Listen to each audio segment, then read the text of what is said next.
नामदेव जी की बड़ी अद्भुत कथा है।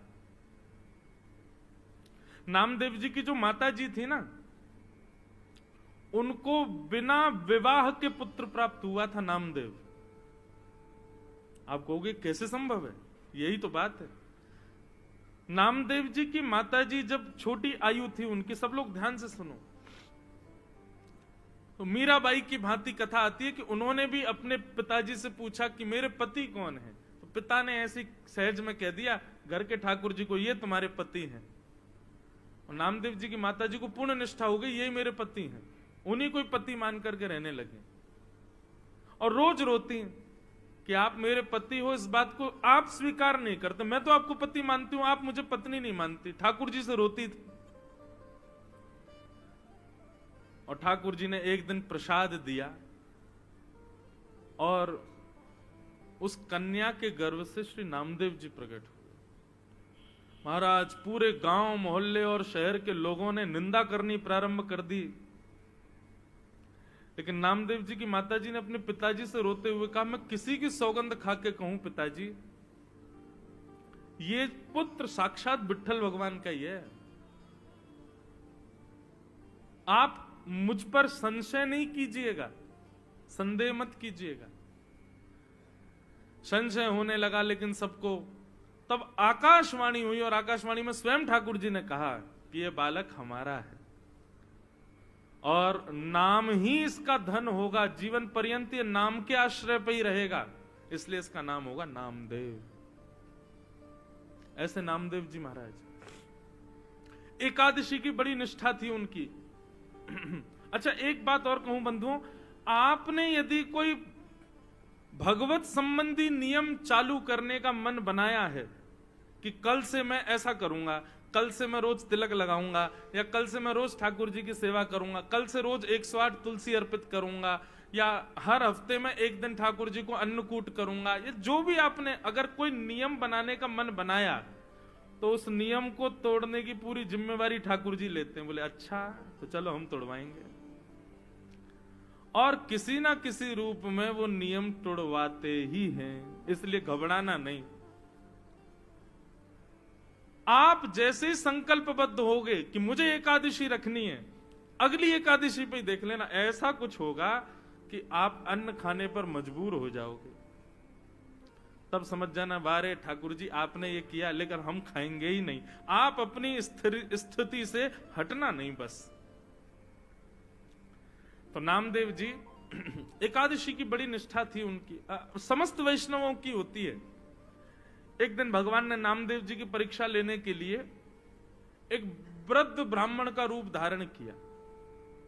लाठी लिए महाराज, हाथ कांप रहे हैं, पैर चल नहीं पा रहे हैं, लुढ़क रहे हैं कभी इधर उधर। इस स्थिति में श्री नामदेव जी के घर ठाकुर जी पहुंच गए।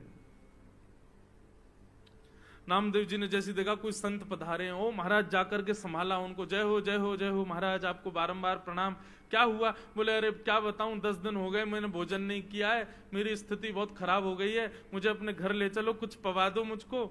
नामदेव जी तुरंत उनको अपने घर लेकर के आए, आसन पर सुंदर बिठाया, चरण आदि धोए। बोले ये सब मत करो भैया, मेरे भूख के कारण प्राण निकल रहे, जल्दी भोजन कराओ।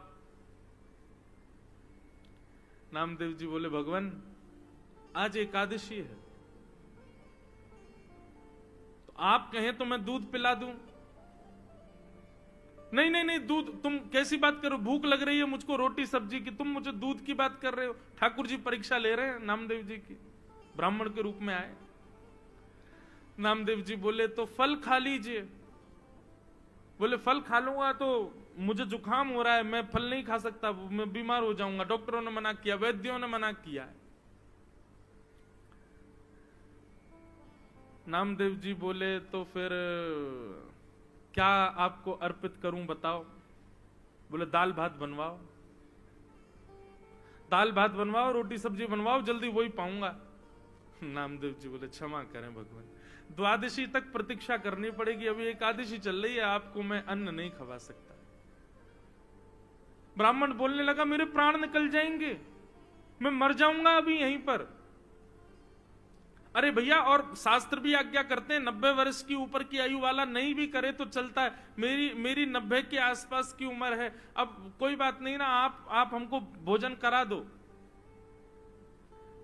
नामदेव जी बोले भैया क्षमा करें, ना हम खाएंगे ना हम खाने देंगे, ये एकादशी का नियम है, ये तो करना पड़ेगा आपको। बोले मेरे प्राण निकल जाएंगे, मर जाऊंगा, तुमको अच्छा लगेगा? तुम्हारे घर पर आकर के कोई ब्राह्मण भूखा मर जाए? नामदेव जी बोले मरना तो एक दिन है ही, आज एकादशी, आज ही चले जाओ, इससे बढ़िया दिन क्या होगा। ब्राह्मण ने महाराज चिल्ला चिल्ला करके मोहल्ले वाले बुला लिए सारे, बोले देखो ये नामदेव अपने आप को बहुत बड़ा भक्त कहता है, पूरे पंढरपुर में इसके चर्चे होते हैं, ये भक्त है, देखो ये क्या कर रहा है। सबने कहा भैया क्या हो गया? नामदेव जी बोले आज एकादशी है, ये 10 दिन के भूखे हैं, कह रहे हैं भोजन कराओ, हम कह रहे हैं एकादशी है, द्वादशी तक प्रतीक्षा करो, और पाना है तो फल पालो, दूध पी लो। पड़ोसियों ने भी कहा नामदेव जी आप करो ना एकादशी, उनको क्यों करवा रहे हो जबरदस्ती, उनको बेचारों को दे दो जो भी है। नामदेव जी बोले क्षमा करो, मैं इनको अन्न नहीं दे सकता। अब तो मोहल्ले के लोग भी बुरा भला कहने लगे, बोले नामदेव ऐसी कौन सी भक्ति होती है कि तुम जबरदस्ती दूसरे के ऊपर थोप रहे हो कि करना ही पड़ेगा। सब लोग गए, महाराज जी आप चलो हमारे घर चलो, हम आपको बना के पवा देंगे। नामदेव जी सामने आ गए, बोले जाने भी नहीं दूंगा, मुझे पता चल जाए कि एकादशी और कोई अन्न खाने बैठ रहा तो मैं थाली उठा के भाग जाऊं, मैं नहीं खाने दूंगा। अब तो महाराज ठाकुर जी नाटक करने में तो ठाकुर जी एक नंबर है, हाथ पांव कांपने लगे ठाकुर जी के, और महाराज गिर पड़े, मुंह से झाग निकलने लगा। बोले नामदेव मेरे प्राण निकल रहे हैं, कुछ तो दे दो। अपने बच्चों को बैठाया, बोले सुनो कीर्तन करो, ठीक है आप प्राण त्यागो, वैकुंठ में जाइयो, वहां जाके ठाकुर जी से कहना वो पवाएंगे आपको। सब लोग नामदेव जी को गाली देने लगे, लेकिन नामदेव जी नहीं माने, और महाराज करते करते करते ठाकुर जी ने ब्राह्मण के भेष में ऐसा प्रतीत कराया कि उनके प्राण निकल गए। और जैसे ही प्राण निकले, मोहल्ले के लोग, पंढरपुर के लोग नामदेव जी को खड़ी खोटी सुनाने लगे। बोले अरे नामदेव ब्रह्म हत्या लग गई तुझे, ऐसी कौन सी एकादशी है, ऐसी कौन सी एकादशी जिस पर तू इतना ज्यादा मचल रहा है, आज तुझे ब्रह्म हत्या लग गई। नामदेव जी के नेत्रों से अश्रु आने लगे, चरणों में प्रणाम किया, तुलसी की माला लाकर के उस ब्राह्मण देवता को पहना दी। बोले कितना भाग्य है इनका, पंढरपुर क्षेत्र में चंद्रभागा नदी के तट पर, और एकादशी के दिन प्राण त्याग दिए, और वो भी निराहार होकर के, बिना आहार लिए। कितने बड़े सौभाग्य की बात है। देवी अपनी पत्नी से बोले अब हमको ब्रह्म हत्या लग गई है, ठीक है एकादशी के लिए ही सही, लेकिन हत्या तो हो गई, कारण तो हम ही लोग बने। अब ठाकुर जी तो हमारे हाथ की सेवा स्वीकार नहीं करेंगे, और अब तो हम नाम जाप करने के भी अधिकारी नहीं है क्योंकि ब्रह्म हत्या लग गई। चलो इन ब्राह्मण देवता की अंत्येष्टि करते हैं, और उसी चिता में हम लोग भी जीवित अपने प्राण त्याग देंगे। जब हमने ऐसा किया तो हम ये करेंगे। ठाकुर जी की महाराज ब्राह्मण वेश की अर्थी बनाई, अर्थी पर ठाकुर जी को लिटाया। ठाकुर जी अब भी परीक्षा चली रही है ठाकुर जी की, सोचो कितनी स्थिति पहुंच गई, यहां तक तो कोई भी हम में से आप में से कोई भी पिघल जाएगा, लेकिन नामदेव जी नहीं माने। सुंदर चिता लगाई, चिता पर ब्राह्मण देवता को बैठाया, अपने छोटे से पुत्र को बैठा दिया, अपनी पत्नी को बैठा दिया उसी चिता पर, और स्वयं भी बैठ गए, और पंडरीनाथ भगवान का स्मरण करते हुए चंद्रभागा नदी को प्रणाम करके अग्नि का एक सुंदर लकड़ा लेकर के स्वयं चिता में अग्नि लगा करके नामदेव जी हाथ जोड़ करके बैठ गए। जैसे ही अग्नि, अब भी ठाकुर जी सोच रहे थे कि कुछ तो होगा, नामदेव शायद बदल जाए, लेकिन नहीं, नामदेव जी तो पूरे तैयार थे प्राण त्यागने को। जैसे ही चिता की अग्नि नेक ठाकुर जी की कमर पर छुई होगी, सोई महाराज ब्राह्मण देवता तो उठ करके बैठ गए, नामदेव जी को खींच लिया, उनकी पत्नी को खींच लिया, बच्चों को खींच लिया, नामदेव जी महाराज देखने लगे क्या हुआ, तुरंत नामदेव जी को झलक दिख गई कि ब्राह्मण के रूप में साक्षात श्री पंडरीनाथ भगवान ही खड़े हैं। अपने हृदय से लगा लिया नामदेव जी को। सब गांव के लोग इकट्ठे हो गए देखने के लिए, और जैसे ही हृदय से लगाया ऐसा प्रतीत हुआ एक क्षण के लिए दर्शन देकर के ठाकुर जी वहां से अंतर्ध्यान हो गए। सब ढूंढने लगे ब्राह्मण कहां गया कहां गया। नामदेव जी ने बताया, बोले ब्राह्मण नहीं थे, श्री पंडरीनाथ ही आए थे और हमारी एकादशी की परीक्षा लेने आए थे।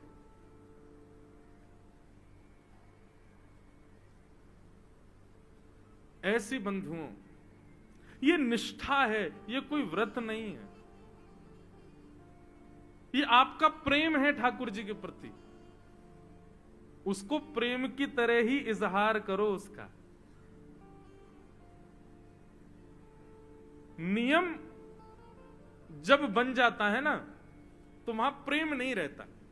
ठीक है, एकादशी एक नियम है, पर उसको प्रेम की तरह पालन करो कि हमारा प्रेम है ठाकुर जी के प्रति, कि हम आज आपके लिए हम अन्न नहीं पाएंगे। महीने में 2 बार हर वैष्णव अपने ठाकुर जी के लिए एकादशी का व्रत करते हैं। तो ऐसी एकादशी जरूर करनी चाहिए भैया। पहले हमसे भी नहीं होती थी, पर अब हमने भी प्रारंभ, कथा कहते कहते हमारे जीवन में भी भाव आया, अब हम भी करते हैं। और एकादशी के दिन बंधुओं, भैया इनको बोल दो ना शांत हो जाए, हमारी कथा हो जाए, फिर बोलने। बोलो वृंदावन बिहारी लाल की। दूसरी बात एक और सुनिए बंधुओं, व्रत उस वस्तु का किया जाता है जिस वस्तु के बगैर आप रह नहीं सकते।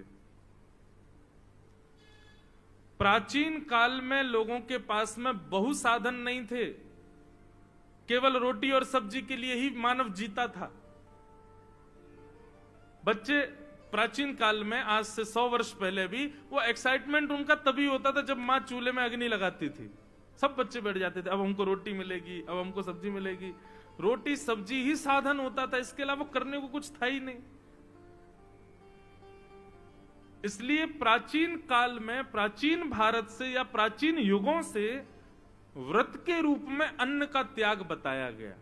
आज भी अन्न का त्याग ही व्रत है, पर मुझे ऐसा लगता है, ये शास्त्र की बात नहीं, ये मुझे ऐसा लगता है कि व्रत करना है तो उस वस्तु का करो जिसमें आप आसक्त हो।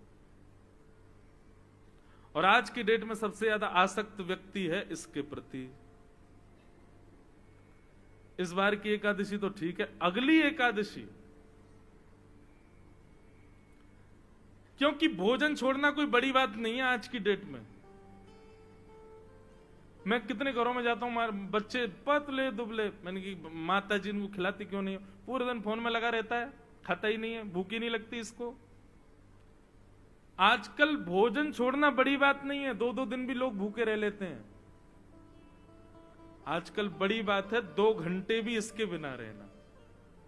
हम आपसे क्या कह रहे हैं, हम खुद व्यासपीठ पर लेके बैठे हैं, लेकिन हम तो इसलिए लेके बैठे हैं, बीच में कभी पद याद आ जाता है, वो पद सेव नहीं हो तो हम तुरंत निकाल करके फिर वो आपको सुनाना होता है, इसलिए हम रखते, बाकी रहता फ्लाइट मोड पे। और हमारा फोन किसी काम का है भी नहीं, जे हमारे पास रहता ही नहीं, औरों के पास ही रहता है। लेकिन फिर भी हूं तो मैं भी आप लोगों में से ही। एकादशी करनी है तो उस वस्तु की करो जिसके प्रति आपकी ज्यादा आसक्ति है। व्रत करना है तो उस वस्तु का करो जिसके प्रति आपका लगाव इतना है कि उसके बगैर आप रह ही नहीं पाते। और आज की डेट में इससे बड़ी एकादशी कोई नहीं। अगली एकादशी जितने बजे एकादशी तिथि प्रारंभ हो और जब तक द्वादशी ना आए, ब्राह्मण देवता से पूछ लेना कितने बजे एकादशी प्रारंभ होगी, इतने बजे हो रही है, और द्वादशी कब लगेगी, इतने बजे, उतनी देर फोन नहीं चलाना, तब आपकी एकादशी मानी जाएगी। मैं तो आजकल के युवाओं को यही बोलता हूं कि आप लोग अन्न वन्न तो कोई भी छोड़ लेगा, इसको छोड़ के दिखाओ। जिन जिन लोगों के अंदर व्यसन है, तंबाकू का व्यसन है, सिगरेट का व्यसन है, या फिर मदिरा का व्यसन है, और एक और बात, क्रोध का व्यसन है, बहुत क्रोध आता, हर दिन गुस्सा आता है, लोभ का व्यसन है, मोह का व्यसन है, ये सारे अवगुण आपको सबको पता है कि हमारे अंदर क्या है। व्रत करना है तो अगली एकादशी पर अपने उन अवगुणों का व्रत करना है। रोज क्रोध आता, आज क्रोध नहीं करेंगे, चाहे कोई कितना ही बुरा कर ले हमारे साथ, आज गुस्सा करना ही नहीं है। और बताएं, इंद्रियों का व्रत करो। कभी नेत्रों का व्रत करो। नेत्रों का व्रत कैसे? कि आज नेत्रों से केवल भगवत संबंधी वस्तुओं का दर्शन करेंगे, सांसारिक वस्तुओं को नहीं देखेंगे। कानों का व्रत, आज कानों से केवल भगवत चर्चा, भगवत गुणानुवाद, भगवत संकीर्तन ही सुनेंगे और कुछ नहीं सुनेंगे। जीव का तो आप लोग करते ही हो। इंद्रियों का व्रत अनेक प्रकार हैं बंधुओं, क्योंकि आजकल क्या होता है कि लोग अन्न छोड़ने की क्रिया करते हैं, लेकिन हृदय से तो दूसरा कोई खा रहा हो तो उससे कहते हैं, भाई सुन, तू उधर जाके खा ले, हमारा व्रत है, तेरी थाली देख के हमारा मन कर रहा है, तू उधर खा, रोटी हमारे सामने मत खा। ये कोई व्रत है? नहीं। एकादशी निष्ठा है, एकादशी आपके प्रेम का प्रमाण है, उसको उसी प्रकार करो। मुझे बहुत अच्छा लगा सुन के, जब मुझे पता चला कि तांदूर के हमारे शारदा परिवार के और यहाँ के कई भाई लोग प्रभात फेरी करते हैं एकादशी के दिन। सब लोग सवेरे सवेरे 5 बजे, मुझे भी बुलाया था आज, लेकिन हम इतने थके रहते हैं, नहीं गया। पर यह अच्छी बात है, आप लोग किसी रूप में ही सही एकादशी का प्रारंभ इतना सुंदर कर रहे हैं, बहुत अच्छी बात है। हम तो कहेंगे ठाकुर जी आपको ऐसी शक्ति दें कि आपका ये नियम कभी ना टूटे, आपका भी ना टूटे, फिर आपके आने वाले वंश के बालक भी इस नियम का पालन करें, और पूरे विश्व में, भारत में एक दिन ऐसा संतों को खबर लगे, तांदूर में एक हमारे बहन भाइयों की ऐसी पूरी एक मंडली है जो हर एकादशी को प्रभात फेरी करती है। आपका ये नियम सदा बना रहे, अच्छी बात है। तो भैया एकादशी निष्ठा इसको जरूर कीजिए। यदि आज तक नहीं करते हैं तो आज तो अब निकल गया, अब आगे से प्रारंभ करो। एकादशी के दिन बहुत ध्यान पूर्वक, निष्ठा पूर्वक ठाकुर जी का व्रत करो। अब हमारे वृंदावन की कई रीतियों में एकादशी का व्रत नहीं होता, जगन्नाथ जी की परंपरा में एकादशी का व्रत नहीं होता। लोग कहते हैं महाराज जी जगन्नाथपुरी में, अब आप अगर स्कंद पुराण पढ़ेंगे तो वहां पर तो लिखा है कि अगर आप एकादशी के दिन जगन्नाथपुरी में हो तो आप बहुत बड़े भाग्यशाली हो कि आप जगन्नाथपुरी में हो। तो बोले क्या करना चाहिए? बोले उस दिन आकंठ दाल भात पाना चाहिए। स्कंद पुराण में लिखा है कि अगर एकादशी के दिन आप जगन्नाथपुरी में हो तो जितनी आपकी क्षमता उससे ज्यादा आपको दाल भात पाना है। लेकिन हाँ, शर्त यह है अन्न नहीं, ठाकुर जी से जगन्नाथ जी का प्रसाद ही पा सकते हो एकादशी के दिन। वहां के नियम अलग हैं, वहां के कानून, कहीं कहीं पर ये नियम, वहां पाप का निवास नहीं हो सकता। क्यों? उसके पीछे कारण, अन्न में पाप का निवास होता है। लेकिन जगन्नाथपुरी की रसोई में जो रसोइया है ना, उन सबको लक्ष्मी रूप माना जाता है। वहां पर जितने भी यंत्र हैं जिनसे भोजन बनाया जाता, उन सबकी भी पूजा लक्ष्मी भाव से होती है कि भैया ये जगन्नाथ जी की निज रसोई है, यहाँ लक्ष्मी ही भोजन बनाती है। लक्ष्मी जिस अन्न का स्पर्श कर दे उसमें पाप नहीं रह सकता। इसलिए वहां महाप्रसाद पाने पर दोष नहीं लगता। एकादशी उल्टी टंगी हुई है जगन्नाथ भगवान के पीछे। हमारे वृंदावन के कई नियमों में, जैसे राधा वल्लभियों में, श्री हरिवंशियों में, वहां पर भी एकादशी नहीं होती।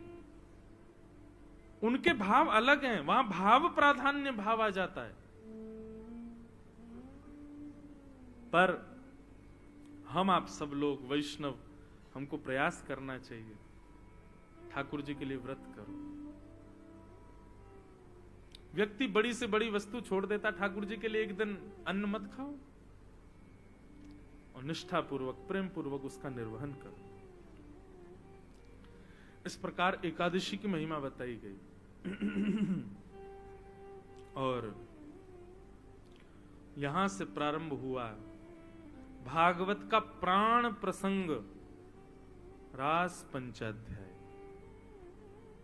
बहुत सावधानी से बैठिएगा आप सब लोग कि भगवान पिता रात्रि शरदोत्फुल्ल मल्लिका विक्षरन्तुं मनश्चक्रे योग माया उपाश्रिता। सब लोग बहुत सावधानी से सुनिए, ये रास की कथा है। यहां पर महादेव को भी रोक दिया गया था। आप लोग तो सामान्य जीव हो, इसलिए थोड़ा विचार कीजिएगा और बहुत सावधानी से सुनिएगा। अब जो हम प्रसंग सुनने जा रहे हैं बंधुओं, रास पंचाध्याय, इसको श्रीमद् भागवत का प्राण माना गया है। श्रीमद् भागवत यानी श्री कृष्ण का हृदय है रास पंचाध्याय, और उसमें भी गोपी गीत। गोपी गीत तो निज हृदय है ठाकुर जी का, इसलिए इसको बहुत सावधानी से सुनिएगा। कहीं आपके हृदय में कोई संशय उत्पन्न ना हो जाए। ठाकुर जी की इस लीला को यदि आपने आधा अधूरा या कुभाव से सुना ना, तो निश्चित है आपके हृदय में कोई दूषित भाव उत्पन्न हो जाएगा और दोष लगेगा फिर। इसलिए बहुत सावधानी से सुनिएगा। रास पंचाध्याय का सबसे पहला अक्षर क्या है कि भगवान अपिता रात्रि।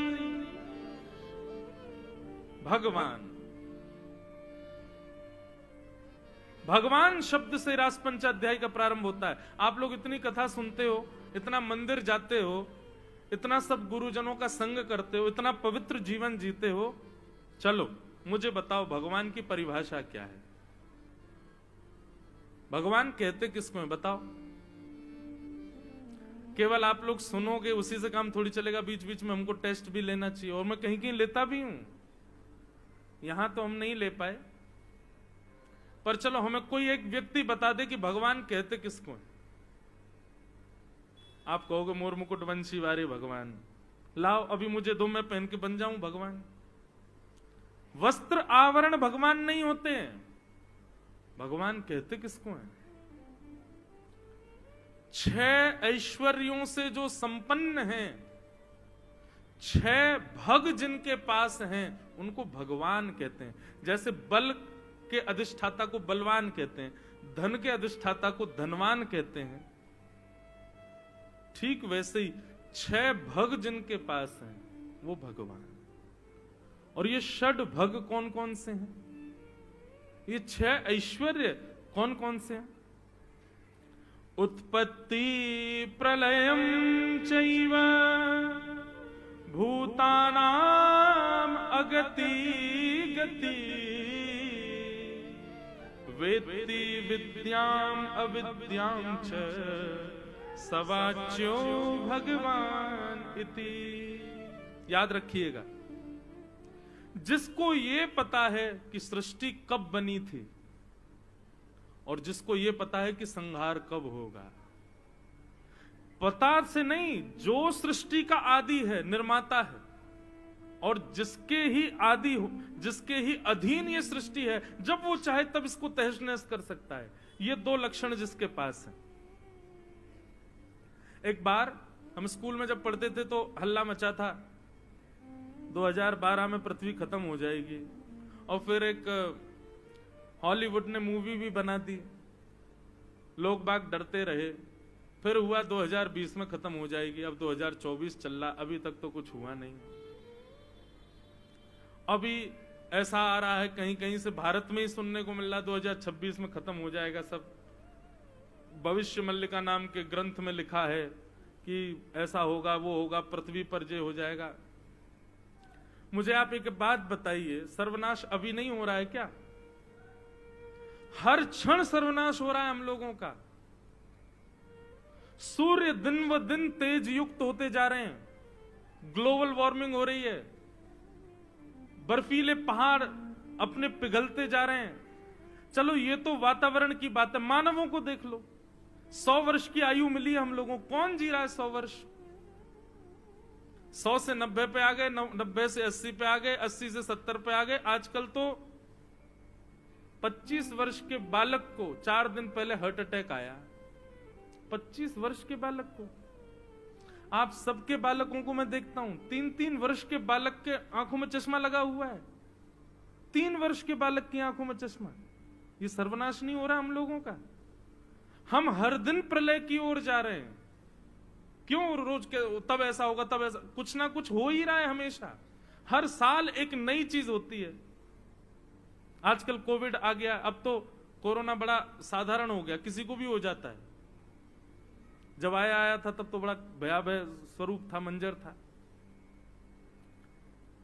तो भैया ये तो प्रकृति का नियम है, हर दिन कम हो रहा है।